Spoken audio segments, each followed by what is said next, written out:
जब सीमाओं से छोटा देश सोच में बड़ा निकल जाए तो बड़े देशों की नीतियों पर सवाल उठता है। जब पड़ोसी देश जनता को वीआईपी बना दे तो यहाँ की वीआईपी संस्कृति चुभने लगती है। एक तरफ नेपाल है और दूसरी तरफ भारत है। नेपाल में नेता सड़क पर निकलते हैं तो जनता पहले चलती है, वहीं भारत में नेता जब निकलती है तो सड़क खाली कर दी जाती है। ट्रैफिक रुकता है, एम्बुलेंस फंसती है और आम आदमी इंतजार करता है। नेपाल ने दिखा दिया है कि सत्ता का मतलब शोर नहीं, सेवा है। कुर्सी का मतलब रुतबा नहीं, जिम्मेदारी है।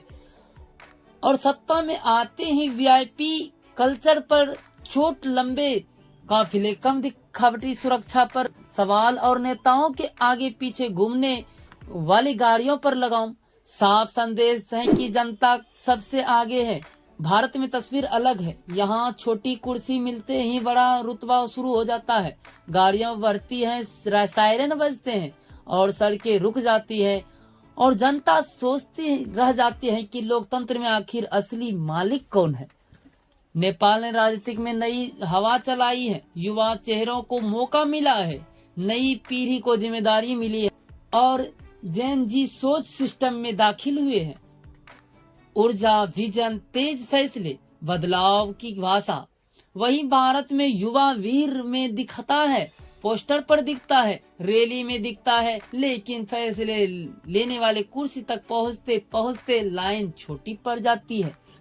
नेपाल ने शिक्षा पर सबसे बड़ा संदेश दिया है कि चाहे वो मंत्री का बच्चा हो या अफसर का बच्चा हो, किसी आम आदमी का बच्चा हो, पढ़ाई सबकी बराबर होनी चाहिए। सरकारी स्कूल मजबूत होगी तभी देश मजबूत होगा।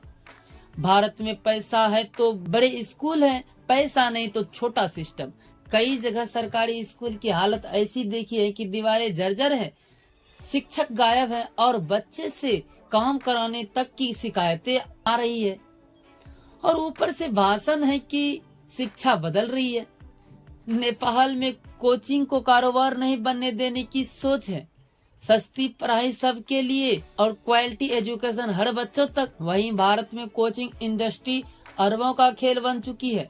माता पिता कमाते कम है और फीस ज्यादा भरते हैं। बच्चों सपनों से ज्यादा दबाव ढोते हैं। वहीं नेपाल में सरकारी कर्मचारी लेट आए, काम चोरी करे, रिश्वत लेते पकड़ा जाए तो सीधी कार्रवाई की बात। भारत में आम आदमी फाइल लेके चक्कर काटता है, कभी बाबू नहीं तो कभी अधिकारी नहीं तो कभी सिस्टम डाउन है तो कभी कल आना।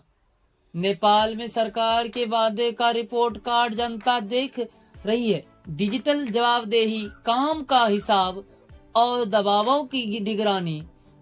भारत में चुनाव से पहले वादे ऊंचे हैं, चुनाव के बाद सवाल ऊंचे और जवाब नीचे। वही भारत की सरकारी अस्पताल में वीआईपी वार्ड अलग है, लाइन अलग है, सुविधा अलग है, लेकिन दर्द सबका एक है, लेकिन इलाज सबका अलग अलग। नेपाल में सरकारी दफ्तर व्यवस्था से चले, चेहरों से नहीं। भारत में तस्वीर बदल रही है, फाइलें वही पड़ी है।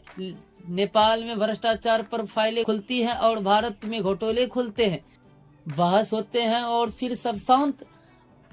अब सवाल सीधा है कि भारत में 140 करोड़ लोगों का देश है, दुनिया की सबसे बड़ी लोकतांत्रिक ताकत है, तो फिर जनता को वीआईपी संस्कृति क्यों झेलनी पड़े?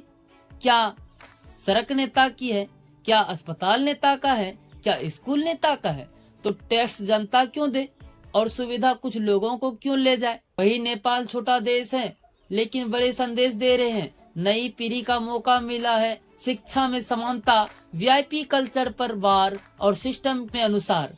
भारत चाहे तो सब बदल सकता है, वीआईपी कल्चर खत्म हो सकती है और मंत्री और मजदूर के बच्चे एक ही स्कूल में पढ़ सकते हैं, अस्पताल में बराबरी हो सकती है, सड़क पर जनता पहले और सरकार बाद में, सरकार रोज जवाबदेही हो सकती है। और देश पूछ रहा है कि कब तक काफिले निकलेंगे और जनता रुकेगी, कब तक फीस बढ़ेगी और भाषण मिलेगा, कब तक गरीब का बच्चा कमजोर सिस्टम में फंसा रहेगा, कब तक युवक पोस्टर लगाएंगे और फैसले दूसरे करेंगे। अब जनता जाग चुके हैं, अब मूड बदल चुका है। देश को वीआईपी नहीं चाहिए, देश को चाहिए वोट इज प्रायोरिटी। नेपाल ने शुरुआत कर दी है, भारत चाहे तो क्रांति कर सकता है।